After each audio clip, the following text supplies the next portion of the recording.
पंकज बंदन पाद पंकज बंदन सिमरो अंगद दूर निकंदन गुर अमरदास हृदय नित त्यागो हृदय नित त्यागो श्री गुरु रामदास गुण गावो गुरु अर्जन विघ्न के नाशक विघ्न के नाशक हर गोविंद शुभ मत प्रकाशक श्री हर राय नाम कर जोरी हम कर जोरी श्री हर कृष्ण मनाए बहुरी तेग बहादुर परम कृपाला गुरु परम श्री गुरु गोविंद सिंह बिसाला तनु तरा पर पुना पुना श्री साजी पुना पुना बंदो बार बार जगदीश एकंकार सतगुरु ते प्रसाद सच होए वाहेगुरु जी की फतेह है विघ्न विनाशन होए वाहेगुरु जी की फतेह है विघ्न विनाशन सोए। सतनाम श्री वाहिगुरु साहिब जी चौपाई दिल्ली रोड कहाँ लौटनिया पदम रुपये गए सुनिए तो बेलू हृदय सारे भाईन सूबेन विच थे तारे। वाहिगुरु जी का खालसा वाहिगुरु जी की फतेह।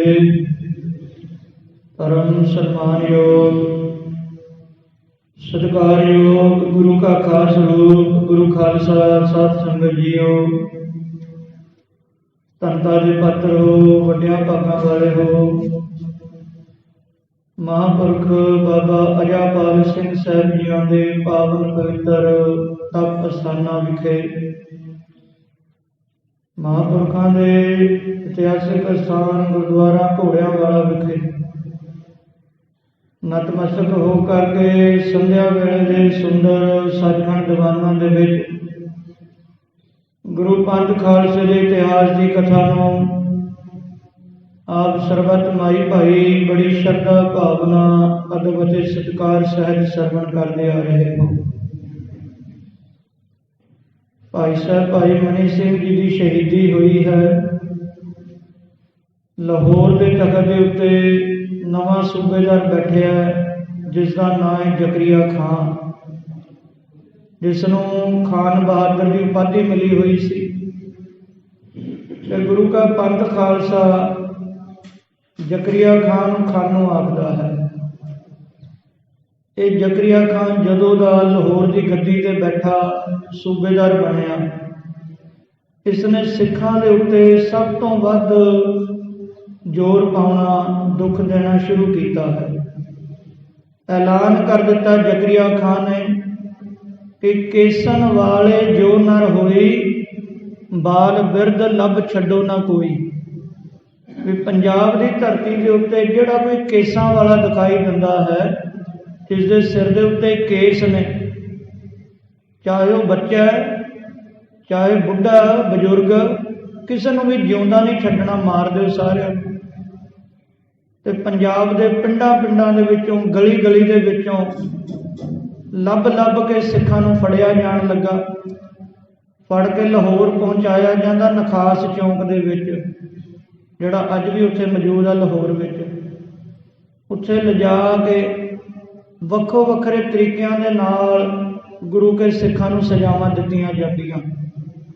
ਕਿਸੇ ਨੂੰ ਤੋਪਾਂ ਦੇ ਨਾਲ ਬੰਨ੍ਹ ਕੇ ਉਡਾ ਦਿੱਤਾ ਜਾਂਦਾ, ਕਿਸੇ ਨੂੰ ਬਿਠਾ ਕੇ ਉਹਦੀ ਧੌਣ ਵੱਢ ਦਿੱਤੀ ਜਾਂਦੀ, ਕਿਸੇ ਦਾ ਜੰਬੂਰਾਂ ਨਾਲ ਮਾਸ ਨੋਚਿਆ ਜਾਂਦਾ, ਕਿਸੇ ਨੂੰ ਸਾਰਾ ਦਿਨ ਚਰਖੜੀ ਦੇ ਉੱਤੇ ਘੁਮਾ ਕੇ ਉਹਦੀ ਇੱਕ ਇੱਕ ਹੱਡੀ ਤੋੜੀ ਜਾਂਦੀ, ਕਿਸੇ ਦੀ ਛਾਤੀ ਦੇ ਉੱਪਰ ਪੱਥਰ ਬੰਨ੍ਹ ਕੇ ਡੂੰਘੇ ਪਾਣੀ ਦੇ ਵਿੱਚ ਡੁਬੋਇਆ ਜਾਂਦਾ, ਕਿਸੇ ਨੂੰ ਘੋੜਿਆਂ ਦੇ ਵਿੱਚ ਬੰਨ੍ਹ ਕੇ ਘੜੀਸਿਆ ਜਾਂਦਾ, ਤੇ ਕਿਸੇ ਨੂੰ ਮੁੰਗਲੀਆਂ ਦੇ ਨਾਲ ਸਿਰ ਫੇਹ ਦਿੱਤਾ ਜਾਂਦਾ ਸੀ।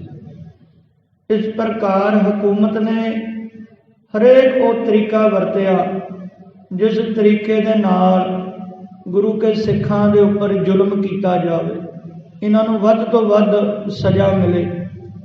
ਧਰਤੀ ਦੇ ਵਿੱਚ ਅੱਧਾ ਦੱਬ ਕੇ ਸਿੱਖਾਂ ਨੂੰ ਕੁੱਤਿਆਂ ਤੋਂ ਪੜਵਾਇਆ ਜਾਂਦਾ ਸੀ, ਜਿਉਂਦੇ ਸਿੱਖਾਂ ਨੂੰ ਮਿੱਟੀ ਦੇ ਵਿੱਚ ਗੱਡ ਕੇ ਮਾਰ ਦਿੱਤਾ ਜਾਂਦਾ ਸੀ।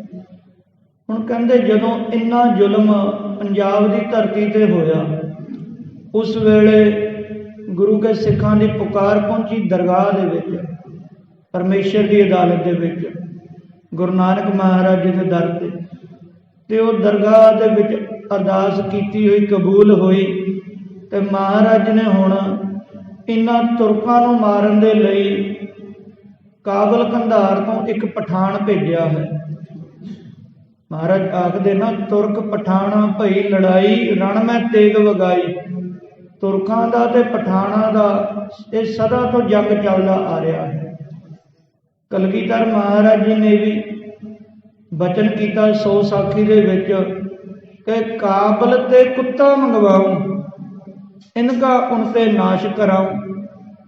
ਵੀ ਆਉਣ ਵਾਲੇ ਸਮੇਂ ਦੇ ਵਿੱਚ ਅਜਿਹਾ ਸਮਾਂ ਬਣੇਗਾ ਕਿ ਇਹਨਾਂ ਤੁਰਕਾਂ ਦਾ, ਜਿਨ੍ਹਾਂ ਦੇ ਡੰਕੇ ਵੱਜਦੇ ਨੇ, ਨਗਾਰੇ ਵੱਜਦੇ ਨੇ, ਉੱਚੀਆਂ ਉੱਚੀਆਂ ਅਟਾਰੀਆਂ ਦੇ ਮਹਿਲ ਨੇ, ਇਹਨਾਂ ਦਾ ਨਾਸ਼ ਕਰਾਉਣ ਲਈ ਕਾਬਲ ਤੋਂ ਅਸੀਂ ਇੱਕ ਕੁੱਤਾ ਮੰਗਾਵਾਂਗੇ। ਹੁਣ ਉਹ ਕਾਬਲੀ ਕੁੱਤਾ ਜਿਹਦਾ ਨਾਂ ਹੈ ਨਾਦਰ ਸ਼ਾਹ, ਇਹ ਚੱਲਿਆ ਉੱਧਰੋਂ ਖੁਰਾਸਾਨ ਤੋਂ, ਅਫਗਾਨਿਸਤਾਨ ਤੋਂ ਚੱਲਿਆ, ਲਾਹੌਰ ਪਹੁੰਚਿਆ ਹੈ। ਲਾਹੌਰ ਆ ਕੇ 2.5 ਲੱਖ ਦੀ ਫੌਜ ਇਸ ਦੇ ਕੋਲ ਸੀ, ਨਾਦਰ ਸ਼ਾਹ ਦੇ ਕੋਲ। ਤੇ ਆਉਂਦਿਆਂ ਸਾਰ ਲਾਹੌਰ ਦੇ ਉੱਤੇ ਕਬਜ਼ਾ ਕੀਤਾ। ਲਾਹੌਰ ਦਾ ਸੂਬੇਦਾਰ ਜ਼ਕਰੀਆ ਖਾਂ ਉਹ ਨਾਦਰ ਸ਼ਾਹ ਨੂੰ ਵੇਖ ਕੇ ਲੜਿਆ ਨਹੀਂ, ਡਰ ਗਿਆ, ਉਹਦੀ ਅਧੀਨਗੀ ਮੰਨ ਲਈ। 3 ਕਰੋੜ ਰੁਪਈਆ ਜ਼ਕਰੀਆ ਖਾਂ ਨੇ ਭੇਟਾ ਕੀਤਾ ਨਾਦਰ ਸ਼ਾਹ ਨੂੰ ਵੀ ਲਾਹੌਰ ਦੇ ਉੱਤੇ ਨਾ ਹਮਲਾ ਕਰ ਦੇਵੇ। 3 ਕਰੋੜ ਰੁਪਈਆ। ਤੇ ਇੱਧਰੋਂ ਲਾਹੌਰ ਤੋਂ ਚੱਲਿਆ ਨਾਦਰ ਸ਼ਾਹ ਅੱਜ ਦਿੱਲੀ ਪਹੁੰਚ ਰਿਹਾ ਹੈ। ਸਾਧ ਸੰਗਤ ਜੀ, ਅੱਜ ਦੀ ਕਥਾ ਦੇ ਵਿੱਚ ਪਤਾ ਲੱਗੇਗਾ ਕਿ ਦਿੱਲੀ ਦੇ ਵਿੱਚ ਕੀ ਕੁਝ ਨਾਦਰ ਸ਼ਾਹ ਨੇ ਲੁੱਟਿਆ। ਜਿਹੜਾ ਹਿੰਦੁਸਤਾਨ ਸੋਨੇ ਦੀ ਚਿੜੀ ਕਿਹਾ ਜਾਂਦਾ ਸੀ, ਉਸ ਸੋਨੇ ਦੀ ਚਿੜੀ ਦੇ ਖੰਭ ਨਾਦਰ ਸ਼ਾਹ ਨੇ ਕਿੱਦਾਂ ਪੁੱਟੇ। ਹੁਣ ਤੁਰਕਾਂ ਦਾ ਤੇ ਨਾਦਰ ਸ਼ਾਹ ਦਾ ਜਦੋਂ ਆਪਸ 'ਚ ਭੇੜ ਚੱਲਦਾ, ਇੱਧਰ ਗੁਰੂ ਕੇ ਖਾਲਸੇ ਨੂੰ ਕੁਝ ਕੁ ਸਮਾਂ ਮਿਲ ਗਿਆ। ਜ਼ਕਰੀਆ ਖਾਨ ਨੂੰ ਇੰਨਾ ਟਾਈਮ ਨਹੀਂ ਮਿਲਿਆ ਕਿ ਸਿੱਖਾਂ ਦੇ ਉੱਤੇ ਹੁਣ ਜ਼ੁਲਮ ਕੀਤਾ ਜਾਵੇ। ਸਿੰਘਾਂ ਨੂੰ ਥੋੜ੍ਹਾ ਜਿਹਾ ਸਾਹ ਆਇਆ ਵੀ ਜ਼ਕਰੀਆ ਖਾਨ ਦਾ ਧਿਆਨ ਸਾਡੇ ਵੱਲੋਂ ਹਟ ਗਿਆ, ਹਲੇ ਉਹ ਨਾਦਰ ਸ਼ਾਹ ਵਿੱਚ ਉਲਝਿਆ ਹੋਇਆ। ਤੇ ਸਿੰਘਾਂ ਨੇ ਇੱਧਰ ਆਪੋ ਆਪਣੇ ਜੱਥੇ ਬਣਾਉਣੇ ਸ਼ੁਰੂ ਕੀਤੇ। ਹੁਣ ਨਾਦਰ ਸ਼ਾਹ ਜਿਸ ਪ੍ਰਕਾਰ ਲਾਹੌਰ ਤੋਂ ਦਿੱਲੀ ਜਾਂਦਾ ਹੈ ਤੇ ਦਿੱਲੀ ਦੇ ਵਿੱਚ ਉਹ ਕੀ ਕੁਝ ਕਤਲੇਆਮ ਕਰਦਾ ਹੈ, ਕਿਵੇਂ ਦਿੱਲੀ ਨੂੰ ਲੁੱਟਦਾ ਹੈ, ਉਸ ਕਥਾ ਨੂੰ ਸਰਵਣ ਕਰਨ ਲਈ ਮਨੋਬਿਰਤੀਆਂ ਗੁਰੂ ਮਹਾਰਾਜ ਜੀ ਦੇ ਚਰਨਾਂ ਵਿੱਚ ਟਿਕਾਈਏ। ਗੁਰੂ ਦਰਬਾਰ ਦੇ ਵਿੱਚ ਹਾਜ਼ਰੀ ਲਵਾਉਂਦਿਆਂ ਹੋਇਆਂ ਰਸਨਾ ਨੂੰ ਪਵਿੱਤਰ ਕਰਦੇ ਹਾਂ। ਸਮੂਹ ਮਾਈ ਭਾਈ ਆਖਣਾ ਕਰੀਏ ਜੀ। ਸਤਿਨਾਮ ਸ੍ਰੀ ਵਾਹਿਗੁਰੂ ਸਾਹਿਬ ਜੀ। ਸਤਿਨਾਮ ਸ੍ਰੀ ਵਾਹਿਗੁਰੂ ਸਾਹਿਬ ਜੀ। ਚੌਪਈ ਦਿੱਲੀ ਲੂਟ ਕਹਾਂ ਲੋਗਨੀਐ। ਸਾਧ ਸੰਗਤ ਜੀ, ਲਾਹੌਰ ਤੋਂ ਨਾਦਰ ਸ਼ਾਹ ਚੱਲਿਆ ਤੇ ਦਿੱਲੀ ਪਹੁੰਚਿਆ ਹੈ। ਦਿੱਲੀ ਦੇ ਵਿੱਚ ਇਸਨੇ ਆ ਕੇ ਲੁੱਟ ਮਚਾਈ ਹੈ। ਨਾਦਰ ਸ਼ਾਹ ਨੇ ਦਿੱਲੀ ਦੇ ਵਿੱਚ ਆ ਕੇ ਬਥੇਰੀ ਲੁੱਟ ਮਚਾਈ। ਕਹਿੰਦੇ ਕਿੱਥੋਂ ਤੱਕ ਵਰਣਨ ਕਰਕੇ ਦਸੀਏ। ਪਦਮ ਰੁਪਈਏ ਲੈ ਗਇਓ ਸੁਣੀਐ। ਸਾਧ ਸੰਗਤ ਜੀ, ਸੁਣਿਆ ਜਾਂਦਾ ਹੈ। ਭਾਈ ਰਤਨ ਸਿੰਘ ਜੀ ਭੰਗੂ ਦੱਸਦੇ ਨੇ, ਕਹਿੰਦੇ ਪਦਮਾਂ ਦੀ ਗਿਣਤੀ ਤੱਕ ਨਾਦਰ ਸ਼ਾਹ ਰੁਪਈਏ ਲੁੱਟ ਕੇ ਲੈ ਗਿਆ ਦਿੱਲੀ ਤੋਂ। ਹੁਣ ਪਦਮ ਕਿੰਨੇ ਹੁੰਦੇ ਨੇ, ਉੱਥੋਂ ਤੱਕ ਤਾਂ ਆਪਾਂ ਗਿਣਤੀ ਵੀ ਨਹੀਂ ਕਰ ਸਕਦੇ। ਇਕਾਈ, ਦਹਾਈ, ਸੈਂਕੜਾ, ਹਜ਼ਾਰ, 10,000, ਲੱਖ, 10 ਲੱਖ, ਕਰੋੜ, 10 ਕਰੋੜ। ਉਹ ਤੋਂ ਬਾਅਦ ਆਉਂਦਾ ਅਰਬ, 10 ਅਰਬ, ਫਿਰ ਖਰਬ, ਫਿਰ 10 ਅਰਬ, ਫਿਰ ਨੀਲ, 10 ਨੀਲ, ਫਿਰ ਅੱਗੇ ਪਦਮ। ਕਿੰਨੀਆਂ ਜੀਰੋਆਂ ਲੱਗਦੀਆਂ। ਕਹਿੰਦੇ ਪਦਮਾਂ ਤੱਕ, ਇੰਨੀ ਗਿਣਤੀ ਤੱਕ, ਜਿੱਥੇ ਸਿਫਰ ਵੀ ਮੁੱਕ ਜਾਂਦੇ ਨੇ ਜਾ ਕੇ। ਇੰਨੀ ਮਾਇਆ ਇਹ ਨਾਦਰ ਸ਼ਾਹ ਦਿੱਲੀ ਤੋਂ ਲੁੱਟ ਕੇ ਲੈ ਕੇ ਗਿਆ ਹੈ। ਜਿਹੜੇ ਤੋਹਫੇ ਵੱਡੇ ਵੱਡੇ ਮਹਿੰਗੇ ਤੋਹਫੇ ਸਨ, ਜਿਹੜੇ ਪੂਰੇ ਹਿੰਦੁਸਤਾਨ ਤੋਂ ਇਕੱਠੇ ਕੀਤੇ ਹੋਏ ਸੀ, ਉਹ ਸਭ ਕੁਝ ਨਾਦਰ ਸ਼ਾਹ ਨੇ ਆਪਣੀ ਜੇਬ ਦੇ ਵਿੱਚ ਪਾਏ ਹਨ। 22 ਸੂਬਿਆਂ ਤੋਂ ਜੋ ਵੀ ਕਿਸੇ ਕੋਲ ਵੀ ਮਹਿੰਗਾ ਸਮਾਨ ਹੋਣਾ, ਕਿਸੇ ਕੋਲ ਵੀ ਕੋਈ ਹਾਥੀ ਦੰਦ, ਕੋਈ ਕੁਛ, ਕੋਈ ਵੀ ਹੀਰਾ ਜਵਾਹਰਾਤ, ਕਹਿੰਦੇ ਉਹ ਸਭ ਕੁਝ ਪਹੁੰਚਿਆ ਆਇਆ ਜਾਂਦਾ ਸੀ ਦਿੱਲੀ ਦੇ ਵਿੱਚ। ਜੋ 22 ਸੂਬਿਆਂ ਤੋਂ ਖਜ਼ਾਨਾ ਇਕੱਠਾ ਹੁੰਦਾ, ਉਹ ਦਿੱਲੀ ਦੇ ਵਿੱਚ ਇਕੱਠਾ ਕੀਤਾ ਜਾਂਦਾ ਸੀ। ਸਾਧ ਸੰਗਤ ਜੀ, ਹੁਣ ਦੱਸਣ ਲੱਗੇ ਨੇ ਕਿ ਕੀ ਕੁਝ ਲੁੱਟ ਕੇ ਲੈ ਕੇ ਗਿਆ ਨਾਦਰ ਸ਼ਾਹ। ਕਹਿੰਦੇ ਇੱਕ ਤਾਂ ਪਦਮਾਂ ਤੱਕ ਇਹ ਮਾਇਆ, ਅਰਬ, ਖਰਬ, ਨੀਲ, ਫਿਰ ਅੱਗੇ ਪਦਮ। ਗਿਣਤੀ ਇੰਨੀ ਤਾਂ ਮਾਇਆ ਪਹਿਲਾਂ ਇਸ ਨੇ ਲੁੱਟੀ। ਫਿਰ ਦਿੱਲੀ ਦਾ ਜਿਹੜਾ ਤਖਤੇ ਤਾਊਸ ਹੈ, ਲਾਲ ਕਿਲੇ ਦੇ ਵਿੱਚ ਜਿਹੜਾ ਲੱਗਾ ਹੋਇਆ ਸੀ, ਜਿਸ ਦੇ ਵਿੱਚ ਕਈ ਪ੍ਰਕਾਰ ਦੇ ਹੀਰੇ ਲੱਗੇ ਹੋਏ ਸਨ, ਤੇ ਉਸ ਤਖਤ ਦੀ ਕੀਮਤ ਸੀ 9 ਕਰੋੜ ਰੁਪਈਆ ਉਹਨਾਂ ਦਿਨਾਂ ਦੇ ਵਿੱਚ। ਕਹਿੰਦੇ 9 ਕਰੋੜ ਦਾ ਉਹ ਤਖਤੇ ਤਾਊਸ, ਉਹ ਵੀ ਨਾਦਰ ਸ਼ਾਹ ਆਪਣੇ ਨਾਲ ਲੈ ਗਿਆ। ਸਾਧ ਸੰਗਤ ਜੀ, ਇੱਕ ਤਾਂ ਸੋਨਾ ਹੁੰਦਾ ਆਮ, ਜਿਹੜਾ ਘਰਾਂ ਦੇ ਵਿੱਚ ਹੁੰਦਾ, ਬੀਬੀਆਂ ਮਾਈਆਂ ਗਹਿਣੇ ਪਾਉਂਦੀਆਂ ਨੇ, ਮਰਦ ਪਾਉਂਦੇ ਨੇ ਕੜੇ ਸੋਨੇ ਦੇ ਬਣਾ ਕੇ। ਇੱਕ ਤਾਂ ਇਹ ਸੋਨਾ ਹੁੰਦਾ। ਇੱਕ ਸੋਨਾ ਉਹ ਹੁੰਦਾ ਜਿਸ ਦੇ ਵਿੱਚੋਂ ਸੁਗੰਧੀ ਆਉਂਦੀ ਹੈ। ਉਹ ਬੜਾ ਘੱਟ ਵੇਖਣ ਨੂੰ ਮਿਲਦਾ ਹੈ, ਕਿਸੇ ਨੇ ਹੀ ਵੇਖਿਆ ਹੋਵੇਗਾ। ਇੱਕ ਸੋਨਾ ਉਹ ਹੁੰਦਾ ਜਿਹਦੇ ਵਿੱਚੋਂ ਸੁਗੰਧੀ ਆਉਂਦੀ ਹੈ, ਖੁਸ਼ਬੂ ਆਉਂਦੀ ਹੈ। ਕਹਿੰਦੇ ਉਹ 2 ਤੋਲਾ ਸੋਨਾ ਸੁਗੰਧੀ ਵਾਲਾ, ਉਹ ਵੀ ਨਾਦਰ ਸ਼ਾਹ ਆਪਣੇ ਨਾਲ ਲੈ ਗਿਆ।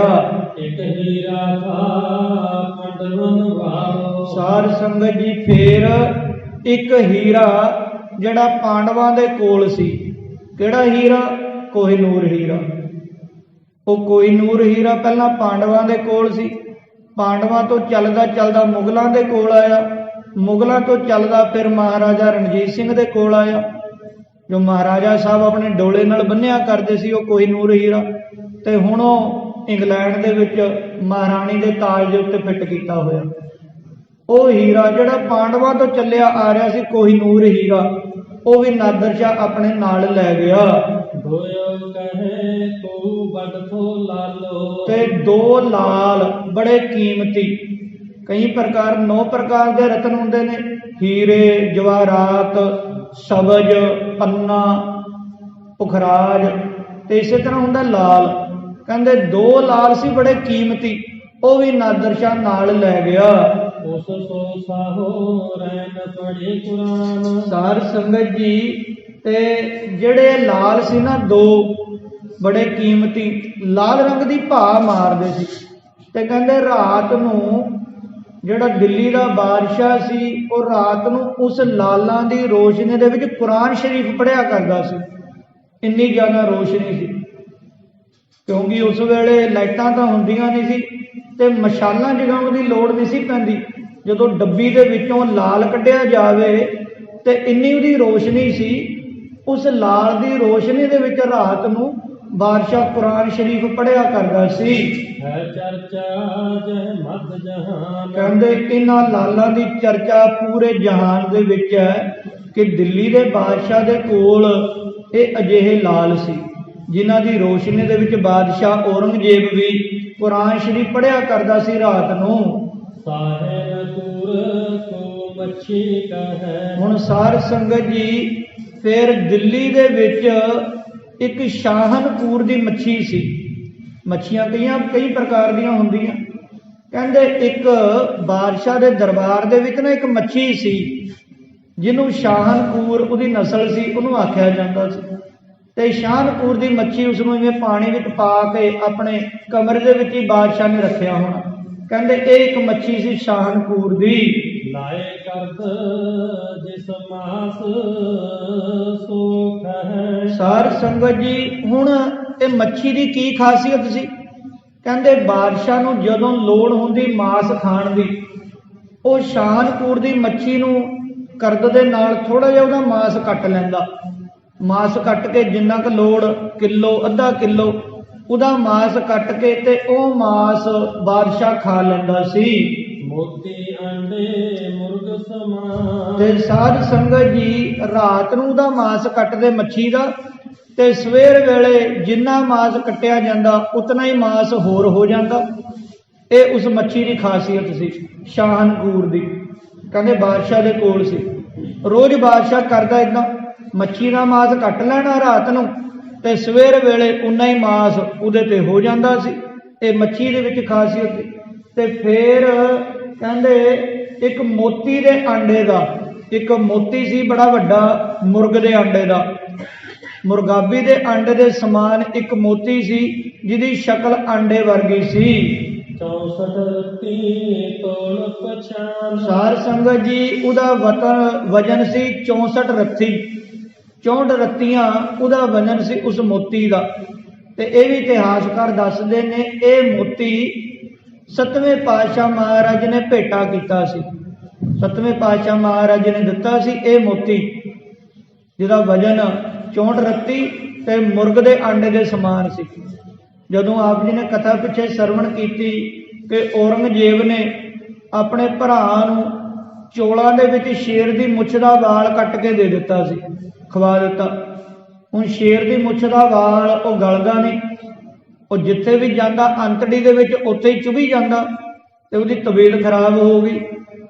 ਤੇ ਬਾਦਸ਼ਾਹ ਨੇ ਸਾਰੇ ਪਾਸੇ ਹਿੰਦੁਸਤਾਨ ਦੇ ਵਿੱਚ ਵੈਦ ਘੱਲੇ ਵੀ ਇਹਦੀ ਦਵਾਈ ਲੱਭੋ। ਹੁਣ ਦਵਾਈ ਕਿਤੇ ਮਿਲੇ ਨਾ, ਤੇ ਵੈਦਾਂ ਨੇ ਦੱਸਿਆ ਵੀ 1 ਗੱਜ ਮੋਤੀ ਤੇ 1 ਹਰੜ, 1 ਮਫੇਰ ਮਾਸੇ ਵਾਲਾ ਲੌਂਗ, ਵੀ ਇਹ ਚੀਜ਼ਾਂ ਚਾਹੀਦੀਆਂ ਨੇ ਇਸੇ ਮਾਤਰਾ ਦੇ ਵਿੱਚ।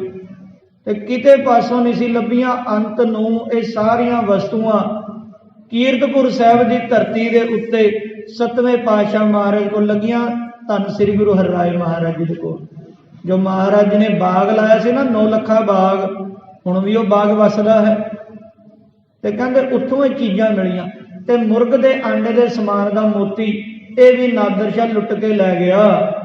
ਗੁਲਾਈ ਤਿਨ ਕੀ ਵੱਡੀ ਅਪਾਰ। ਤੇ ਕਹਿੰਦੇ ਉਹਦੀ ਗੁਲਾਈ ਬੜੀ ਕੀਮਤੀ, ਬੜੀ ਸੋਹਣੀ ਉਹਦੀ ਗੁਲਾਈ ਸੀ। ਇੱਕ ਤਾਂ ਮੋਤੀ ਹੁੰਦਾ ਪੂਰਾ ਗੋਲ, ਤੇ ਕਹਿੰਦੇ ਉਹਦੀ ਜਿਹੜੀ ਗੁਲਾਈ ਸੀ ਨਾ ਉਹ ਆਂਡੇ ਦੇ ਸਮਾਨ ਸੀ। ਹੁਣ ਉੱਪਰੋਂ ਦੀ ਥੋੜਾ ਜਿਹਾ ਪਤਲਾ ਸੀ, ਨੀਚੋਂ ਮੋਟਾ ਸੀ। ਕਹਿੰਦੇ ਇਸ ਪ੍ਰਕਾਰ ਆਂਡੇ ਦੇ ਸਮਾਨ ਦੀ ਉਹਦੀ ਗੁਲਾਈ ਸੀ ਮੋਤੀ ਦੀ। ਕਹੀ ਕਬੀਰ ਬੁੱਧ ਅਨੁਸਾਰ। ਤੇ ਅਸੀਂ ਆਪਣੀ ਬੁੱਧ ਦੇ ਅਨੁਸਾਰ ਇਹ ਸਾਰੀ ਬਾਤਾਂ ਦੱਸ ਰਹੇ ਹਾਂ ਕਿ ਨਾਦਰ ਸ਼ਾਹ ਇਤਨਾ ਮਹਿੰਗਾ ਮਹਿੰਗਾ ਖਜ਼ਾਨਾ ਲੁੱਟ ਕੇ ਲੈ ਗਿਆ। ਗੋਰਾ ਤਾਨ ਸੈਨ ਪਾਤਸ਼ਾਹੀ ਦੇ ਤੋਹਫੇ ਲੈ ਕੇ ਦੋਏ। ਸਾਰ ਸੰਗਤ ਜੀ, ਫੇਰ ਇਹਨਾਂ ਤੁਰਕਾਂ ਦੇ ਦਰਬਾਰ ਦੇ ਵਿੱਚ ਇੱਕ ਗਵਈਆ ਸੀ ਤਾਨਸੈਨ। ਤਾਨਸੈਨ ਬੜਾ ਵੱਡਾ ਰਾਗੀ ਸੀ, ਗਵਈਆ ਸੀ। ਤੇ ਕਹਿੰਦੇ ਜਿੰਨੇ ਤੋਹਫੇ ਤਾਨਸੇਨ ਨੂੰ ਮਿਲੇ ਸੀ ਜ਼ਿੰਦਗੀ ਦੇ ਵਿੱਚ ਅੱਜ ਤੱਕ, ਉਹ ਤਾਨਸੇਨ ਨੇ ਸਾਂਭ ਕੇ ਰੱਖੇ ਸੀ। ਉਹ ਉਨੇ ਹੀ ਤੋਹਫੇ ਨਾਦਰ ਸ਼ਾਹ ਉਸ ਤੋਂ ਲੈ ਗਿਆ। ਤਾਨਸੇਨ ਦੇ ਜਿਤਨੇ ਤੋਹਫੇ ਰੱਖੇ ਹੋਏ ਸਨ ਉਹ ਨਾਦਰ ਸ਼ਾਹ ਆਪਣੇ ਨਾਲ ਲੈ ਗਿਆ ਕਾਬਲ ਵੱਲ। ਐਨ ਚੈਨ ਕੀ ਮਾਲਿਕ ਓ ਹੀਰਾ ਗੁਲਾਬੀ ਸੋਏ। ਸਾਰ ਸੰਗਤ ਜੀ ਫੇਰ ਇੱਕ ਐਨ ਚੈਨ ਦੀ ਮਾਲਾ ਸੀ, ਇਹਦਾ ਵੀ ਜ਼ਿਕਰ ਅੱਗੇ ਆਵੇਗਾ ਵੀ ਇਹ ਐਨ ਚੈਨ ਦੀ ਮਾਲਾ ਇਹਦੀ ਕੀ ਖਾਸੀਅਤ ਸੀ। ਫਿਰ ਇੱਕ ਗੁਲਾਬੀ ਹੀਰਾ ਬੜਾ ਸੁੰਦਰ, ਉਹ ਵੀ ਆਪਣੇ ਨਾਲ ਨਾਦਰ ਸ਼ਾਹ ਲੈ ਗਿਆ ਅਫਗਾਨਿਸਤਾਨ। ਉਸ ਹੀਰੇ ਕੀ ਖਾਤਰੇ ਦਿੱਲੀ ਮੁਗਲ ਪਾਤਸ਼ਾਹ। ਸਾਧ ਸੰਗਤ ਜੀ ਇਸ ਗੁਲਾਬੀ ਹੀਰੇ ਦੀ ਖਾਤਰ ਤੇ ਦਿੱਲੀ ਵਾਲਿਆਂ ਨੇ ਬਥੇਰੇ ਜੰਗ ਕੀਤੇ ਵੀ ਆ ਗੁਲਾਬੀ ਹੀਰਾ ਸਾਨੂੰ ਮਿਲ ਜਾਵੇ, ਸਾਡੇ ਕੋਲ ਆਵੇ। ਤੇ ਤੁਰਕਾਂ ਨੇ ਬਥੇਰੀਆਂ ਲੜਾਈਆਂ ਲੜੀਆਂ ਸੀ। ਤੋੜੇ ਬੱਟ ਜਵਾਹਰੀ ਚਾਵਲ ਘਟ ਕਰਾਂ। ਤੇ ਇਸਨੇ ਕੀ ਕੀਤਾ, ਨਾਦਰ ਸ਼ਾਹ ਨੇ ਉਹ ਹੀਰਾ ਤੋੜ ਕੇ ਨਾ ਤੇ ਉਹ ਹੀਰੇ ਨੂੰ 2 ਚੌਲ ਘੱਟ ਉਹਦਾ ਵਜਨ ਕਰਵਾ ਦਿੱਤਾ। 12 ਰੱਤੀ ਥੋ ਪੱਕੀ ਉਹ ਚਾਵਲ ਘਟ ਸੋਏ। ਸਾਧ ਸੰਗਤ ਜੀ ਉਹਦਾ ਵਜਨ ਸੀ 12 ਰੱਤੀ ਤੇ 12 ਰੱਤੀ ਵਿੱਚੋਂ 2 ਚੌਲ ਘੱਟ। ਹੁਣ ਆਖੋਗੇ ਵੀ ਚਾਵਲ ਇਹ ਕਿਵੇਂ? ਸਾਧ ਸੰਗਤ ਜੀ ਇਹ ਮਿਣਤੀਆਂ ਹੁੰਦੀਆਂ ਸੀ, ਗਿਣਤੀਆਂ ਮਿਣਤੀਆਂ। ਵਜਨ ਪਹਿਲਾਂ ਇਸ ਪ੍ਰਕਾਰ ਕੀਤਾ ਜਾਂਦਾ ਸੀ, 8 ਚੌਲਾਂ ਦੇ ਦਾਣੇ ਲੈ ਲਓ ਤੇ 1 ਰੱਤੀ ਬਣਦਾ ਸੀ। ਇਸੇ ਪ੍ਰਕਾਰ 8 ਚੌਲਾਂ ਦੇ ਦਾਣਿਆਂ ਦਾ, ਫਿਰ 16 ਰੱਤੀਆਂ ਦਾ 1 ਮਾਸਾ ਬਣਦਾ ਸੀ। ਇਵੇਂ ਫਿਰ ਮਾਸਾ ਤੋਲ ਅੱਗੇ ਅੱਗੇ ਵਜਨ ਚੱਲਦੇ ਜਾਂਦੇ। ਤੇ ਕਹਿੰਦੇ 2 ਚਾਵਲ ਘੱਟ ਉਸਦਾ ਵਜਨ ਸੀ। ਪਰੇ ਪਰਛਾਵੋ ਜਿਸ ਤਰਫ ਗੁਲਾਬੀ ਸੋ ਪਾਸੋ ਹੋਏ। ਤੇ ਉਹ ਜਿਹੜਾ ਗੁਲਾਬੀ ਹੀਰਾ ਸੀ, ਕਹਿੰਦੇ ਉਹ ਜਿਹੜੇ ਪਾਸੇ ਕਰ ਦੋ ਨਾ ਕਮਰੇ ਦੇ ਉਸ ਹਿੱਸੇ ਦੇ ਵਿੱਚ ਗੁਲਾਬੀ ਭਾਅ ਦਾ ਰੰਗ ਹੋ ਜਾਂਦਾ ਸੀ। ਜਿਵੇਂ ਲਾਈਟ ਬਾਲਦੇ ਆ, ਇੱਕ ਕੋਨੇ ਦੇ ਵਿੱਚ ਤਾਂ ਹਨੇਰਾ ਹੁੰਦਾ, ਦੂਜੇ ਵਿੱਚ ਜਗਮਗ ਜਗਮਗ ਹੁੰਦੀ। ਉਸੇ ਤਰ੍ਹਾਂ ਇਹ ਗੁਲਾਬੀ ਹੀਰਾ ਜਿਹੜੇ ਕੋਨੇ ਵਿੱਚ ਰੱਖ ਦੋ ਉੱਥੇ ਮਾਨੋ ਗੁਲਾਬੀ ਰੰਗ ਦੀ ਰੋਸ਼ਨੀ ਛਾ ਜਾਂਦੀ ਹੈ। ਐਨ ਚੈਨ ਕੀ ਮਾਲਾ ਜੋਏ। ਹੁਣ ਇੱਕ ਮਾਲਾ ਸੀ ਐਨ ਚੈਨ ਦੀ, ਜਿਹੜਾ ਨਾਦਰ ਸ਼ਾਹ ਲੈ ਕੇ ਗਿਆ। ਇਹ ਜਿਹੜੀ ਐਨ ਚੈਨ ਦੀ ਮਾਲਾ, ਇਹਦੀ ਕੀ ਖਾਸੀਅਤ ਹੈ ਉਹ ਦੱਸਦੇ ਹਨ। ਅੱਖ ਸੁਹਾਏ ਦੁੱਖ ਦੇ ਥੋਏ। ਸਾਧ ਸੰਗਤ ਜੀ ਇਹ ਐਨ ਚੈਨ ਦੀ ਮਾਲਾ ਅਜਿਹੀ ਕਰਾਮਾਤੀ ਮਾਲਾ ਸੀ, ਫਿਰ ਜਿਸ ਕਿਸੇ ਨੂੰ ਕੋਈ ਤਕਲੀਫ ਹੁੰਦੀ ਬਾਦਸ਼ਾਹ ਨੂੰ, ਤੇ ਬਾਦਸ਼ਾਹ ਆਪਣੀਆਂ ਅੱਖਾਂ ਦੇ ਨਾਲ ਐਨ ਚੈਨ ਦੀ ਮਾਲਾ ਲਾਉਂਦਾ ਸੀ ਤੇ ਸਵੇਰ ਤੱਕ ਉਹਦੇ ਸਰੀਰ ਦਾ ਕੋਈ ਵੀ ਰੋਗ ਹੋਵੇ ਉਹ ਰੋਗ ਠੀਕ ਹੋ ਜਾਂਦਾ ਸੀ। ਸੋ ਨਾਦਰ ਤਰਕਸ ਲਟਕਾਈ। ਤੇ ਕਹਿੰਦੇ ਫਿਰ ਉਹ ਐਨ ਚੈਨ ਦੀ ਮਾਲਾ ਨਾਦਰ ਸ਼ਾਹ ਨੇ ਕੀ ਕੀਤਾ, ਉਸਨੇ ਉਹ ਮਾਲਾ ਤੋੜ ਕੇ ਆਪਣੇ ਤੀਰਾਂ ਦੇ ਭੱਥੇ ਤੇ ਬੰਨ੍ਹ ਲਈ ਏਦਾਂ ਦਾ। ਕਿਉਂਕਿ ਸਾਧ ਸੰਗਤ ਜੀ ਜਿਹਨੂੰ ਕਿਸੇ ਨੂੰ ਗੁਣਾਂ ਦੀ ਕਦਰ ਨਹੀਂ ਨਾ ਹੁੰਦੀ ਤੇ ਉਹਨੂੰ ਗੁਣਾਂ ਦੀ ਪਛਾਣ ਵੀ ਨਹੀਂ ਆਉਂਦੀ। ਵਿਣ ਗਾਹਕ ਗੁਣ ਵੇਚੀਐ ਤੋ ਗੁਣ ਸਹਿ ਹੋ ਜਾਏ। ਤੇ ਉਹ ਨਾਦਰ ਸ਼ਾਹ ਨੂੰ ਪਛਾਣਦੇ ਸੀ ਵੀ ਕਿਤਨੀ ਮਹਿੰਗੀ ਮਾਲਾ ਐਨ ਚੈਨ ਦੀ। ਤੇ ਜਿੱਥੇ ਕੋਈ ਦਰਦ ਹੋਵੇ, ਅੱਖਾਂ ਦੁਖਦੀਆਂ ਹੋਣ, ਨੀਂਦ ਨਾ ਆਉਂਦੀ ਹੋਵੇ, ਨਿਗਾਹ ਘੱਟ ਹੋਵੇ, ਉਹ ਐਨ ਚੈਨ ਦੀ ਮਾਲਾ ਅੱਖਾਂ ਤੇ ਲਾਉਂਦੇ ਸੀ ਤੇ ਸਵੇਰ ਤੱਕ ਅੱਖਾਂ ਦਾ ਰੋਗ ਠੀਕ ਹੋ ਜਾਂਦਾ ਸੀ। ਕਹਿੰਦੇ ਨਾਦਰ ਸ਼ਾਹ ਨੇ ਉਹ ਮਾਲਾ ਤੋੜ ਕੇ ਆਪਣੇ ਤੀਰਾਂ ਦੇ ਭੱਥੇ ਤੇ ਲਟਕਾ ਲਈ। ਛਿਦਰ ਚਾਰ ਕਰ ਪੱਤ ਗਵਾਈ। ਤੇ ਇਵੇਂ 4 ਟੋਟੇ ਕਰਕੇ ਮਾਲਾ ਦੇ ਉਸਨੇ ਇੱਕ ਗੁੱਛਾ ਜਿਹਾ ਬਣਾ ਕੇ ਤਰਕਸ਼ ਤੇ ਲਟਕਾ ਲਿਆ। ਅਸੀਂ ਹਟ ਥੋ ਕਰੋੜੋਪਤੀ। ਸਾਧ ਸੰਗਤ ਜੀ ਫੇਰ ਉੱਥੇ ਜਿੰਨੀਆਂ ਵੀ ਹੱਟੀਆਂ ਸੀ ਉਹਨਾਂ ਹੱਟੀਆਂ ਦੇ ਵਿੱਚੋਂ ਕਰੋੜਾਂ ਰੁਪਈਆ ਨਾਦਰ ਸ਼ਾਹ ਨੇ ਲੁੱਟਿਆ ਹੈ। ਨਾਦਰ ਛੱਡੀ ਨਾ ਲਖਨ ਬੱਤੀ। ਨਾਦਰ ਸ਼ਾਹ ਨੇ ਕਿਸੇ ਨੂੰ ਵੀ ਨਹੀਂ ਛੱਡਿਆ ਦਿੱਲੀ ਦੇ ਵਿੱਚ। ਜਿਤਨਾ ਕੋਈ ਸ਼ਾਹੂਕਾਰ, ਕੋਈ ਅਮੀਰ, ਕੋਈ ਵਜ਼ੀਰ, ਕੋਈ ਮੰਤਰੀ, ਅਹਿਲਕਾਰ, ਸਾਰਿਆਂ ਨੂੰ ਨਾਦਰ ਸ਼ਾਹ ਨੇ ਆ ਕੇ ਲੁੱਟਿਆ ਹੈ। ਜੋਰਾ ਘੋੜਾ ਕੋ ਲੈ ਗਏ। ਸਾਧ ਸੰਗਤ ਜੀ ਫਿਰ 2 ਘੋੜੇ ਸੀ ਬੜੇ ਵਧੀਆ, ਜਿਨ੍ਹਾਂ ਦਾ ਨਾਂ ਸੀ ਜੋਰਾ ਤੇ ਭੋਰਾ। ਇਹ 2 ਘੋੜੇ ਸੀ। ਜਿਵੇਂ 6ਵੇਂ ਪਾਤਸ਼ਾਹ ਮਹਾਰਾਜ ਕੋਲ ਘੋੜੇ ਸਨ ਨਾ, ਦਿਲਬਾਗ ਤੇ ਗੁਲਬਾਗ, ਜੋ ਭਾਈ ਬਿਧੀ ਚੰਦ ਜੀ ਲੈ ਕੇ ਆਏ, ਉਵੇਂ ਇਹਨਾਂ ਤੁਰਕਾਂ ਦੇ ਕੋਲ 2 ਘੋੜੇ ਸੀ, ਜੋਰਾ ਤੇ ਭੋਰਾ। ਇਹ ਘੋੜੇ ਕਿਲਿਆਂ ਦੀ ਕੰਧ ਟੱਪ ਜਾਂਦੇ ਸੀ, ਦਰਿਆਵਾਂ ਦੇ ਵਿੱਚੋਂ ਤੈਰ ਕੇ ਪਾਰ ਹੋ ਜਾਂਦੇ ਸੀ। ਇਸ ਪ੍ਰਕਾਰ ਦੀ ਖਾਸੀਅਤ ਸੀ ਇਹਨਾਂ ਘੋੜਿਆਂ ਦੀ। 20 ਕੋਟ ਫਿਰ ਟਕਾ ਚੁੱਕਿਓ। ਤੇ ਉਸ ਤੋਂ ਬਾਅਦ ਫਿਰ ਦਿੱਲੀ ਦੇ ਬਾਦਸ਼ਾਹ ਨੇ 20 ਕਰੋੜ ਰੁਪਈਆ ਆਪਣੇ ਵੱਲੋਂ ਦਿੱਤਾ ਨਾਦਰ ਸ਼ਾਹ ਨੂੰ। 3 ਕੋਟ ਤਿੰਨ ਮੈਂ ਟੁੱਟ ਰਹੇ ਹੋ। ਤੇ ਕਹਿੰਦੇ 20 ਕਰੋੜ ਰੁਪਈਆ ਦੇਣਾ ਮੰਨ ਲਿਆ ਤੇ ਉਹਦੇ ਵਿੱਚੋਂ 3 ਕਰੋੜ ਰੁਪਈਆ ਰਹਿੰਦਾ ਸੀਗਾ। 17 ਕਰੋੜ ਦੇ ਦਿੱਤਾ, 3 ਕਰੋੜ ਰੁਪਈਆ ਵਿੱਚੋਂ ਰਹਿ ਗਿਆ। ਸੋ ਆਏ ਅਹਿਮਦ ਸਾਲਿਓ। ਤੇ ਕਹਿੰਦੇ ਉਹ ਰੁਪਈਆ ਬਾਅਦ ਦੇ ਵਿੱਚ ਫਿਰ ਅਹਿਮਦ ਸ਼ਾਹ ਅਬਦਾਲੀ ਨੇ ਆ ਕੇ ਲਿਆ। ਪਹਿਲਾਂ ਤਾਂ ਵੇਖੋ ਨਾਦਰ ਸ਼ਾਹ ਨੇ ਲੁੱਟਿਆ, ਇੰਨੀਆਂ ਚੀਜ਼ਾਂ ਲੈ ਗਿਆ ਲੁੱਟ ਕੇ, ਵੱਡੀਆਂ ਵੱਡੀਆਂ ਕੀਮਤੀ ਤਖਤੇ ਤਾਊਸ, ਕੋਈ ਨੂਰ ਹੀਰਾ, ਐਨ ਚੈਨ ਦੀ ਮਾਲਾ, ਲਾਲ ਤੇ ਬੜਾ ਕੁਝ ਲੈ ਗਿਆ। ਤੇ ਕਹਿੰਦੇ ਫਿਰ ਜਿਹੜਾ 3 ਕਰੋੜ ਰਹਿੰਦਾ ਸੀ ਬਾਅਦ ਦੇ ਵਿੱਚ ਉਹ ਅਹਿਮਦ ਸ਼ਾਹ ਅਬਦਾਲੀ ਲੈ ਕੇ ਗਿਆ। ਉਹਦੀ ਵੀ ਕਥਾ ਆਵੇਗੀ ਜਿਸ ਨੇ ਵੱਡਾ ਘੱਲੂਘਾਰਾ ਕੀਤਾ ਹੈ। 5 ਸੂਬੇ ਲਏ ਹਿੰਦੋ ਕਟਾਏ। ਫਿਰ ਨਾਦਰ ਸ਼ਾਹ ਨੇ ਕੀ ਕੀਤਾ, ਜਾਂਦਾ ਜਾਂਦਾ ਇਸਨੇ ਹਿੰਦੁਸਤਾਨ ਦੀ ਧਰਤੀ ਨਾਲੋਂ 5 ਸੂਬੇ ਤੋੜ ਲਏ ਵੀ ਇਹ 5 ਸੂਬੇ ਇਹ ਅਫਗਾਨਿਸਤਾਨ ਦੀ ਸਰਹੱਦ ਦੇ ਅਧੀਨ ਆਉਣਗੇ। ਲਾਹੌਰ ਸੁਆਪਨੀ ਲਈ ਲਿਖਾਏ। ਤੇ 5 ਸੂਬਿਆਂ ਦੇ ਵਿੱਚ ਲਾਹੌਰ ਸੂਬਾ ਇਸਨੇ ਹਿੰਦੁਸਤਾਨ ਤੋਂ ਕੱਟ ਕੇ ਅਫਗਾਨਿਸਤਾਨ ਦੇ ਵਿੱਚ ਮਿਲਾ ਲਿਆ। ਕਹਿੰਦਾ ਵੀ ਲਾਹੌਰ ਵੀ ਮੇਰੇ ਅਧੀਨ ਆਵੇਗਾ।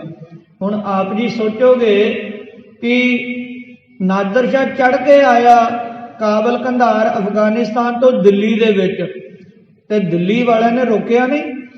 ਸਾਧ ਸੰਗਤ ਜੀ, ਉਸ ਵੇਲੇ ਦਿੱਲੀ ਦਾ ਬਾਦਸ਼ਾਹ ਸੀ ਮੁਹੰਮਦ ਸ਼ਾਹ ਰੰਗੀਲਾ, ਜਿਹਨੂੰ ਦੁਨੀਆ ਰੰਗੀਲਾ ਕਹਿੰਦੀ ਤੇ ਹੈ ਵੀ ਰੰਗੀਲਾ ਸੀ। ਰੰਗੀਲਾ ਉਸ ਨੂੰ ਕਿਉਂ ਆਖਦੇ? ਕਿਉਂਕਿ ਸਾਰਾ ਦਿਨ ਉਸਨੇ ਸ਼ਰਾਬ ਦੇ ਨਸ਼ੇ ਦੇ ਵਿੱਚ ਮਸਤ ਰਹਿਣਾ, ਸ਼ਰਾਬਾਂ ਪੀ ਜਾਣੀਆਂ, ਕਬਾਬਾਂ ਖਾਈ ਜਾਣੀਆਂ, ਸ਼ਰਾਬ ਦੇ ਵਿੱਚ ਟੁੰਨ ਰਹਿੰਦਾ ਸੀ ਉਹ ਮੁਹੰਮਦ ਸ਼ਾਹ ਰੰਗੀਲਾ। ਤੇ ਜ਼ਕਰੀਆ ਖਾਨ ਨੇ ਚਿੱਠੀ ਭੇਜੀ ਦਿੱਲੀ ਵੱਲ ਇਹਨੂੰ ਮੁਹੰਮਦ ਸ਼ਾਹ ਰੰਗੀਲੇ ਨੂੰ, ਤੇ ਨਾਦਰ ਸ਼ਾਹ ਆ ਗਿਆ, ਚੜ ਕੇ ਲਾਹੌਰ ਪਹੁੰਚ ਗਿਆ ਤੇ ਦਿੱਲੀ ਆਣਾ। ਤੇ ਮੁਹੰਮਦ ਸ਼ਾਹ ਰੰਗੀਲੇ ਕੋਲ ਜਦੋਂ ਉਹ ਚਿੱਠੀ ਪਹੁੰਚੀ ਤੇ ਵੇਸਵਾਵਾਂ ਦੇ ਕੋਲ ਬੈਠਾ ਸੀ ਮੁਹੰਮਦ ਸ਼ਾਹ, ਮੀਟ ਮੁਰਗੇ ਖਾਂਦਾ, ਤੇ ਇਸ ਨੇ ਉਹ ਚਿੱਠੀ ਪੜ੍ਹੀ। ਚਿੱਠੀ ਪੜ੍ਹ ਕੇ ਇਹਨੇ ਸ਼ਰਾਬ ਦੇ ਪਿਆਲੇ ਦੇ ਵਿੱਚ ਚਿੱਠੀ ਪਾ ਦਿੱਤੀ। ਕਹਿੰਦਾ ਦਿੱਲੀ ਦੂਰਸਤ, ਵੀ ਹਜੇ ਦਿੱਲੀ ਦੂਰ ਹੈ, ਕਿੱਥੇ ਲਾਹੌਰ ਤੇ ਕਿੱਥੇ ਦਿੱਲੀ, ਇੱਥੇ ਤੱਕ ਨਹੀਂ ਆਉਂਦਾ ਨਾਦਰ ਸ਼ਾਹ। ਪਤਾ ਉਦੋਂ ਲੱਗਾ ਜਦੋਂ ਨਾਦਰ ਸ਼ਾਹ ਨੇ ਆ ਕੇ ਆ ਲੁੱਟ ਮਚਾ ਦਿੱਤੀ। ਫਿਰ ਹੱਥ ਜੋੜਦਾ ਫਿਰੇ। ਕਹਿੰਦੇ ਇਸ ਪ੍ਰਕਾਰ ਮੁਹੰਮਦ ਸ਼ਾਹ ਰੰਗੀਲੇ ਨੇ ਬੜਾ ਕੁਝ ਆਪਣੇ ਵੱਲੋਂ ਦਾਨ ਵਿੱਚ ਦਿੱਤਾ ਨਾਦਰ ਸ਼ਾਹ ਨੂੰ।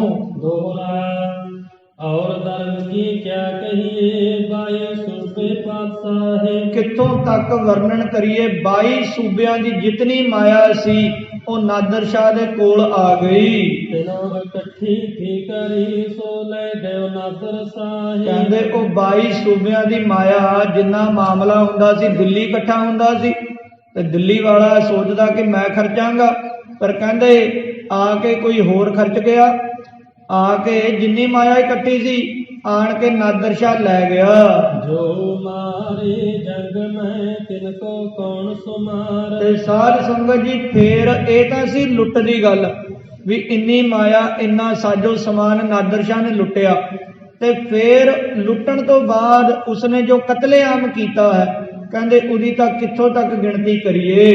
ਕੀਤੇ ਕਤਲ ਗਰੀਬੋਨ ਮੱਧ ਦਿੱਲੀ 70,000। ਤੇ ਕਹਿੰਦੇ ਕਿੱਥੋਂ ਤੱਕ ਗਿਣਤੀ ਕਰੀਏ, 70,000 ਬੰਦਾ ਨਾਦਰ ਸ਼ਾਹ ਨੇ ਮਾਰਿਆ ਦਿੱਲੀ ਦੇ ਵਿੱਚ। 70,000 ਬੰਦਾ ਨਾਦਰ ਸ਼ਾਹ ਨੇ ਇਸ ਪ੍ਰਕਾਰ ਮਾਰਿਆ, ਖਤਮ ਕੀਤਾ ਹੈ। ਹੁਣ ਸਾਧ ਸੰਗਤ ਜੀ, ਮਾਰਿਆ ਕਿੱਦਾਂ ਬੰਦਾ? ਤੇ ਦਿੱਲੀ ਦੇ ਵਿੱਚ ਨਾਦਰ ਸ਼ਾਹ ਜਦੋਂ ਵੜਿਆ ਲਾਲ ਕਿਲੇ ਵਿੱਚ, ਮੁਹੰਮਦ ਸ਼ਾਹ ਰੰਗੀਲਾ ਆਪਣੇ ਨਾਲ ਲੈ ਗਿਆ ਵੀ ਆਓ ਇਕੱਠੇ ਆਪਾਂ ਕੁਰਾਨ ਪੜ੍ਹੀਏ। ਮੁਹੰਮਦ ਸ਼ਾਹ ਰੰਗੀਲਾ ਨਾਲ ਲੈ ਗਿਆ ਕਿਲੇ ਵਿੱਚ, ਤੇ ਬਾਹਰੋਂ ਨਾ 2 ਭੰਗੜ ਸੀ, ਜਿਵੇਂ ਅਮਲੀ ਹੁੰਦੇ ਨੇ ਨਸ਼ੇੜੀ, ਤੇ ਉਹ ਦਿੱਲੀ ਦੇ ਕਿਲੇ ਦੇ ਬਾਹਰ ਬੈਠੇ ਆਪਸ ਦੇ ਵਿੱਚ ਗੱਲਾਂ ਕਰਨ, ਭੰਗ ਦੀ ਲੋਰ ਦੇ ਵਿੱਚ, ਨਸ਼ੇ ਦੇ ਵਿੱਚ। ਉਹ ਕਹਿੰਦੇ ਵੀ ਆ ਵੇਖਿਆ ਤੂੰ ਵੀ ਸਾਡਾ ਬਾਦਸ਼ਾਹ ਨਾਦਰ ਸ਼ਾਹ ਨੂੰ ਕਿਲੇ 'ਚ ਲੈ ਗਿਆ, ਤੇ ਹੁਣ ਕਿਲੇ 'ਚ ਲਿਜਾ ਕੇ ਉਸ ਨੂੰ ਮਾਰ ਦੇਗਾ ਤੇ ਫੇਰ ਤਾਂ ਰਾਜ ਆਪਣਾ ਹੋ ਜਾਣਾ। ਇਹ ਗੱਲ ਉਹਨਾਂ ਭੰਗੜਾਂ ਦੀ ਸੈਨਿਕ ਨੇ ਸੁਣ ਲਈ। ਨਾਦਰ ਸ਼ਾਹ ਦੀਆਂ ਫੌਜਾਂ ਬਾਹਰ ਖੜੀਆਂ ਸੀ, ਉਹਦੇ ਸੈਨਿਕਾਂ ਨੇ ਗੱਲ ਸੁਣ ਲਈ। ਹੁਣ ਬੋਲ ਤਾਂ ਉਹਨਾਂ ਨੇ ਐਵੇਂ ਹਵਾ ਦੇ ਵਿੱਚ ਗੱਲ ਉਡਾਈ ਸੀ, ਭੰਗੜਾਂ ਨੇ, ਨਸ਼ੇੜੀਆਂ ਨੇ। ਇਹ ਗੱਲ ਸੈਨਿਕ ਨੇ ਸੁਣ ਲਈ ਵੀ ਅੱਛਾ ਵੀ ਸਾਡੇ ਰਾਜੇ ਨੂੰ ਮਾਰਨ ਲੱਗੇ ਨੇ। ਤੇ ਉਸ ਸੈਨਿਕ ਨੇ ਜਾ ਕੇ ਕਿਲੇ ਦੇ ਅੰਦਰ ਗੱਲ ਦੱਸ ਦਿੱਤੀ ਵੀ ਨਾਦਰ ਸ਼ਾਹ ਜੀ ਤੁਹਾਨੂੰ ਮਾਰਨ ਦੀਆਂ ਗੱਲਾਂ ਹੋ ਰਹੀਆਂ ਨੇ। ਨਾਦਰ ਸ਼ਾਹ ਨੇ ਉਸੇ ਵੇਲੇ ਗੁੱਸੇ ਵਿੱਚ ਹੁਕਮ ਦੇ ਦਿੱਤਾ ਵੀ ਦਿੱਲੀ ਖਤਮ ਕਰ ਦਿਓ ਸਾਰੀ। ਤੇ ਕਹਿੰਦੇ ਉਸੇ ਵੇਲੇ ਫੇਰ ਕਤਲੇਆਮ ਦਾ ਜਦੋਂ ਆਰਡਰ ਮਿਲਿਆ, ਇੱਕ ਦਿਨ ਦੇ ਵਿੱਚ 70,000 ਬੰਦਾ ਦਿੱਲੀ ਦੇ ਵਿੱਚ ਖਤਮ ਕੀਤਾ ਗਿਆ, ਦਿੱਲੀ ਦੇ ਵਿੱਚ ਮਾਰਿਆ ਗਿਆ। ਕੋਈ ਵੀ ਨਹੀਂ ਜਿਉਂਦਾ ਛੱਡਿਆ, ਨਾ ਕੋਈ ਬੱਚਾ, ਨਾ ਬਜ਼ੁਰਗ, ਨਾ ਤੀਵੀਂ, ਨਾ ਮਰਦ, ਸਾਰਿਆਂ ਨੂੰ ਖਤਮ ਕਰ ਦਿੱਤਾ ਗਿਆ।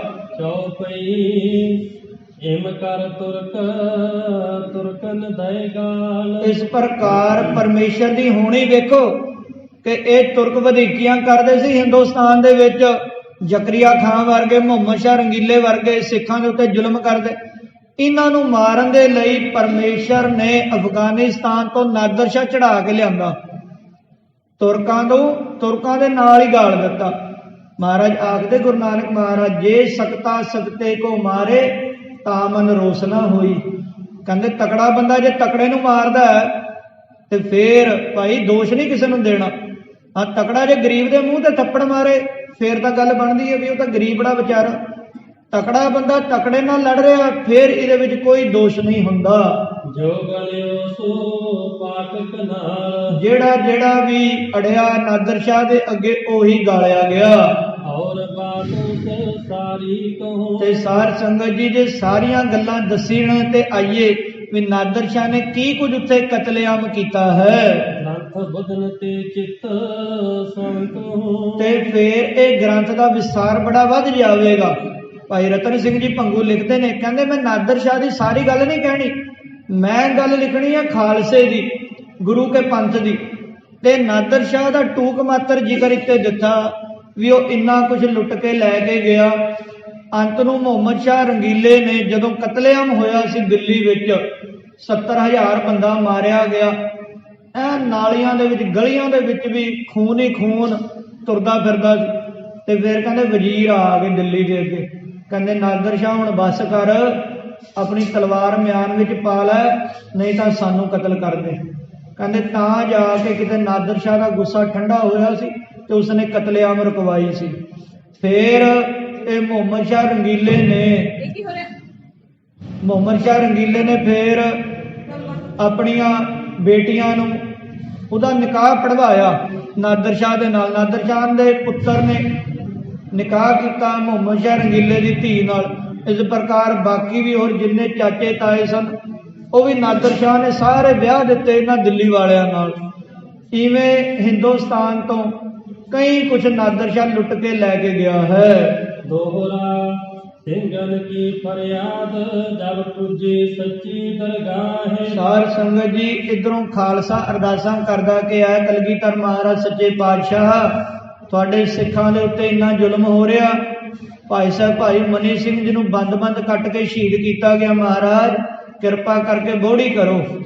ਉਸ ਵੇਲੇ ਕਹਿੰਦੇ ਸੱਚੀ ਦਰਗਾਹ ਦੇ ਵਿੱਚ ਸਿੱਖਾਂ ਦੀ ਅਰਦਾਸ ਕਬੂਲ ਹੋਈ। ਆਪ ਉੱਠੇ ਖੁਰਾਸਾਨ ਤੇ ਪਰੀ ਦਿੱਲੀ ਪਰ ਆਏ। ਕਹਿੰਦੇ ਪਰਮੇਸ਼ਰ ਦੇ ਦਰਗਾਹ ਦੇ ਵਿੱਚ ਉਹ ਅਰਦਾਸ ਕਬੂਲ ਹੋਈ ਤੇ ਆਫਤ ਉੱਠੀ ਸੀ ਖੁਰਾਸਾਨ ਤੋਂ, ਨਾਦਰ ਸ਼ਾਹ ਦੇ ਰੂਪ ਦੇ ਵਿੱਚ। ਸਾਧ ਸੰਗਤ ਜੀ ਇਤਿਹਾਸ ਬਾਅਦ 'ਚ ਲਿਖਿਆ ਗਿਆ ਤੇ ਗੁਰਬਾਣੀ ਪਹਿਲਾਂ। ਤੇ ਮਹਾਰਾਜ ਨੇ ਗੁਰਬਾਣੀ ਦੇ ਵਿੱਚ ਲਿਖ ਦਿੱਤਾ, ਖੁਰਾਸਾਨ ਖਸਮਾਨਾ ਕੀਆ ਹਿੰਦੁਸਤਾਨ ਡਰਾਇਆ, ਆਪੈ ਦੋਸ ਨਾ ਦੇਈ ਕਰਤਾ ਜਮ ਕਰ ਮੁਗਲ ਚੜਾਇਆ। ਵੀ ਖੁਰਾਸਾਨ ਤੋਂ ਆਫਤ ਉੱਠੀ ਸੀ। ਕਹਿੰਦੇ ਇਸੇ ਪ੍ਰਕਾਰ ਉਹ ਆਫਤ ਇੱਕ ਵਾਰੀ ਫੇਰ ਉੱਠੀ। ਪਹਿਲਾਂ ਤਾਂ ਬਾਬਰ ਆਇਆ ਚੜ ਕੇ ਗੁਰੂ ਨਾਨਕ ਮਹਾਰਾਜ ਦੇ ਸਮੇਂ, ਤੇ ਹੁਣ ਜਦੋਂ ਸਿੱਖਾਂ ਨੇ ਅਰਦਾਸ ਕੀਤੀ ਇੱਧਰ, ਤੇ ਫਿਰ ਨਾਦਰ ਸ਼ਾਹ ਉਹ ਵੀ ਖੁਰਾਸਾਨ ਅਫਗਾਨਿਸਤਾਨ ਤੋਂ ਚੜ ਕੇ ਆਇਆ ਹੈ ਦਿੱਲੀ ਵੱਲ। ਹੋਰਾ ਦਿੱਲੀ ਖੂਬ ਸੋ ਉਨ ਲੁੱਟੀ ਡੇਰਾ ਵਰਸ ਕਰਾਏ। 1 ਸਾਲ ਤੱਕ ਨਾਦਰ ਸ਼ਾਹ ਰਿਹਾ ਦਿੱਲੀ ਦੇ ਵਿੱਚ। 1 ਸਾਲ ਤੱਕ ਉਸਨੇ ਰੱਜ ਕੇ ਦਿੱਲੀ ਨੂੰ ਲੁੱਟਿਆ ਹੈ। ਦਰਬ ਪਦਮ ਕਈ ਲੈ ਗਇਓ ਫਿਰ ਪੁੱਛਿਓ ਖਾਨੋਂ ਆਏ। ਸਾਰ ਸੰਗਤ ਜੀ ਪਦਮਾ ਤੱਕ ਮਾਇਆ ਲੈ ਗਿਆ। ਮੈਂ ਪਹਿਲਾਂ ਵੀ ਬੇਨਤੀ ਕੀਤੀ ਕਿ ਪਦਮਾ ਤੱਕ ਤਾਂ ਗਿਣਤੀ ਕਰਨੀ ਵੀ ਔਖੀ ਹੈ, ਕਰੋੜਾਂ ਤੱਕ ਹੀ ਰਹਿ ਜਾਂਦੀ ਹੈ ਗਿਣਤੀ। ਕਰੋੜਾਂ ਤੋਂ ਅੱਗੇ ਅਰਬ, ਖਰਬ, ਨੀਲ, ਫਿਰ ਪਦਮ। ਕਹਿੰਦੇ ਇੰਨਾ ਰੁਪਈਆ ਨਾਦਰ ਸ਼ਾਹ ਲੈ ਗਿਆ। ਫਿਰ ਸਾਰੇ ਦਿੱਲੀ ਦੇ ਵਿੱਚੋਂ ਸੋਹਣੀਆਂ ਕੁੜੀਆਂ ਇਸਤਰੀਆਂ ਉਹ ਲੈ ਗਿਆ, ਵਧੀਆ ਕਾਰੀਗਰ, ਕਿਸੇ ਨੂੰ ਲੱਕੜ ਦਾ ਕੰਮ ਆਉਂਦਾ, ਕਿਸੇ ਨੂੰ ਲੋਹੇ ਦਾ, ਉਹਨਾਂ ਕਾਰੀਗਰਾਂ ਨੂੰ ਵੀ ਨਾਲ ਆਪਣੇ ਬੰਨ੍ਹ ਕੇ ਲੈ ਗਿਆ ਸੀ ਨਾਦਰ ਸ਼ਾਹ। ਚੌਪਈ ਪੁੱਛਿਓ ਨਾਦਰ ਨੇ ਖਾਨੋਂ ਆਏ। ਸਾਧ ਸੰਗਤ ਜੀ, ਨਾਦਰ ਸ਼ਾਹ ਜਦੋਂ ਦਿੱਲੀ ਤੋਂ ਜਾਣ ਲੱਗਾ ਵਾਪਸ ਅਫਗਾਨਿਸਤਾਨ ਵੱਲ, ਤੇ ਰਾਹ ਦੇ ਵਿੱਚ ਉਸ ਨੂੰ ਰੋਕਣ ਵਾਲਾ ਕੋਈ ਨਹੀਂ ਸੀ ਜੰਮਿਆ, ਨਾ ਮਰਹੱਟੇ, ਨਾ ਰਾਜਪੂਤ, ਨਾ ਤੁਰਕ। ਤੇ ਜੇ ਰੋਕਿਆ ਹੈ ਤਾਂ ਫਿਰ ਰੋਕਿਆ ਗੁਰੂ ਕੇ ਖਾਲਸੇ ਨੇ, ਗੁਰੂ ਕੇ ਪੰਥ ਖਾਲਸੇ ਨੇ ਰੋਕਿਆ ਨਾਦਰ ਸ਼ਾਹ। ਜਿਹੜੀਆਂ ਕੁੜੀਆਂ ਲੈ ਕੇ ਜਾ ਰਿਹਾ ਸੀ ਦਿੱਲੀ ਤੋਂ, ਤੇ ਗੁਰੂ ਕੇ ਖਾਲਸੇ ਨੇ ਆ ਕੇ ਝੜੱਪਾ ਮਾਰਨਾ ਇੱਕਦਮ, ਉਹਨਾਂ ਕੁੜੀਆਂ ਨੂੰ ਛਡਾ ਕੇ ਘਰੋਂ ਘਰੀ ਛੱਡ ਕੇ ਆਉਣਾ। ਉਹ ਨਾਦਰ ਸ਼ਾਹ ਬੜਾ ਹੈਰਾਨ ਵੀ ਮੈਨੂੰ ਰੋਕਣ ਵਾਲਾ ਜੰਮਿਆ ਨਹੀਂ, ਪਰ ਆਹ ਕਿਹੜੇ ਨੇ ਜਿਹੜੇ ਮੈਨੂੰ ਵੀ ਲੁੱਟੀ ਜਾਂਦੇ ਨੇ? ਮੈਂ ਦਿੱਲੀ ਨੂੰ ਲੁੱਟ ਕੇ ਆਇਆ ਤੇ ਆ ਮੈਨੂੰ ਲੁੱਟਣ ਨੂੰ ਆ ਪਏ ਨੇ, ਇਹ ਕੌਣ ਨੇ? ਨਾਦਰ ਸ਼ਾਹ ਬੜਾ ਹੈਰਾਨ ਹੋ ਕੇ ਪੁੱਛਦਾ। ਤੇ ਸਾਧ ਸੰਗਤ ਜੀ, ਉਸ ਵੇਲੇ ਜਦੋਂ ਆ ਨਾਦਰ ਸ਼ਾਹ ਬੀਬੀਆਂ ਮਾਈਆਂ ਕੁੜੀਆਂ ਨੂੰ ਲੈ ਕੇ ਜਾਂਦਾ ਨਾ ਬੰਨ ਬੰਨ ਕੇ, ਫਿਰ ਪੰਜਾਬ ਦੀ ਧਰਤੀ ਦੇ ਉੱਤੇ ਲੋਕ ਗੀਤ ਬਣੇ। ਅੱਜ ਤਾਂ ਆਪਾਂ ਲੋਕ ਗੀਤ ਗਾਣੋਂ ਹਟ ਗਏ, ਲੱਚਰ ਗਾਇਕੀ ਬਥੇਰੀ ਸੁਣਦੇ ਆ। ਉਸ ਵੇਲੇ ਬੀਬੀਆਂ ਮਾਈਆਂ ਨੇ ਨਾ ਗੀਤ ਗਾਣੇ, ਫਿਰ ਨਾਲੇ ਤਾਂ ਚੱਕੀ ਪੀਸਣੀ ਨਾਲੇ ਗੀਤ ਗਾਣੇ।